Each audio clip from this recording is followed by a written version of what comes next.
Vārds deputātam Artisam Kaimiņam.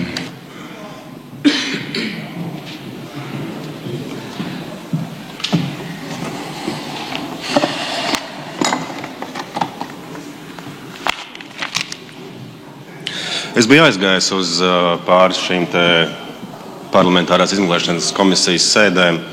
Viņi strādā jau mēnesi, un pa mēnesi pirmajā sēdē viņi trietā, respektīvi ZZS vienotību un nacionāļi ievēlēja pie vienotības nepiedarošo deputātu frakcijā piedarošo Spolīti. Manuprāt, absolūti nekompetenti cilvēku. Absolūti. Un vienīgais jautājums, ko viņi ir izskatījuši mēnešu laikā, un viņš jau ir saņēmis 1000 eiro nodokļu maksātāju naudu par savu darbu. Sēde bija katra 20 minūtes, tātad viņš ir strādājis stundu un 20 minūtes par 1000 eiro.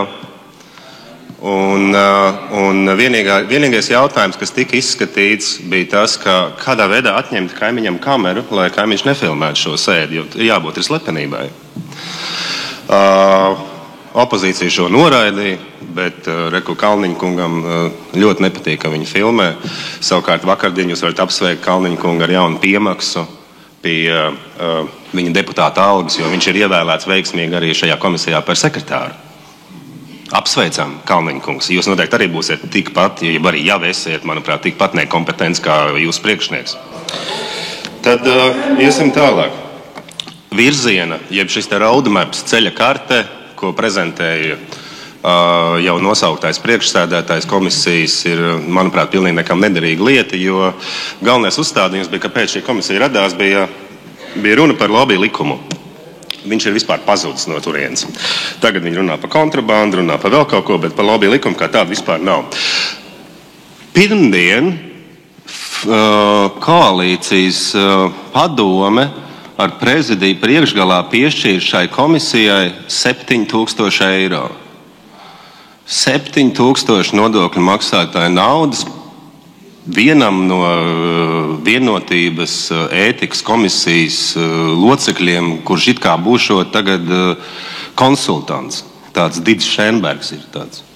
Arī pilnīgi nekompetents, manuprāt. Dīvaini, ka arī no vienotības, vai ne? Jo jūs taču tikai strādājat.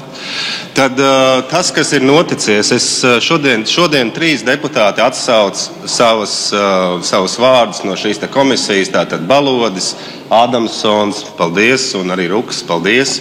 Paliek tikai 3. Kvorums viņiem joprojām saglabājās. Viņi tagad būs 3, kas šo te turpinās tā kā tērēt. Tad cik tad tas izmaksās nodokļu maksātājiem? 6000 saņems Spolīts. 6000 saņems Spolīts par to, ka viņš ir šīs komisijas vadītājs, par 6 mēnešiem 1000 jau viņš ir nopelnījis, ja? Pēdiņās. Netraucējiet. 7000 ir no nodokļu maksātājiem šiem te konsultantiem un datoram ar priekšām. Lūdzu, runājiet par tēmu, un tēma ir lēmuma projekts par deputātu Baloža atsaukšanu no parlamentārās komisijas. Es vēršos šobrīd pie saviem draugiem koalīcijas frakcijām. Esiet lūdzu tik laipni, atsauciet arī savus deputātus no šīs te komisijas, lai viņi dabīgā nāvē nomirst, neiztērējot 17 000 nodokļu maksātāju naudu. Pagājušā nedēļa es lūdzu, lai jūs tā kā ierobežot savus piemaksas, varbūt, 17 000 tomēr noderētu valsts budžetā vairāk nekā Spolītim ar vienotības ētikas komisijas vadītāju.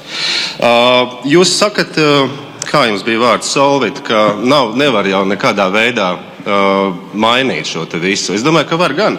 Sasauciet frakciju padomi, lūdzu, sasauciet frakciju padomi vēlreiz un lemjiet par to, ka jūs atsaucat arī savus kandidātus no šīs te komisijas. Vienkārši atsauciet. Jūs nevarat to pavilkt. Tas ir viens. Otrs, netērējiet nodokļu maksātāju naudu greizi. Savukārt, seržanta kungs, ja jūs par nodokļu maksātāju naudu varat šeit uzkāpt uz galvenās tribīnes un stāstīt pasakas, reālas pasakas, lasīt no savas planšetes, tad es jums arī varu izstāstīt pasaku. Reiz kāds kaimiņš satika seržantu un uzšāva viņam pa aci, jo viņš bija tikai seržants. Kaimiņkungs, jūs pašreiz riskējat pārkāpt Saeimas ētikas kodeksu.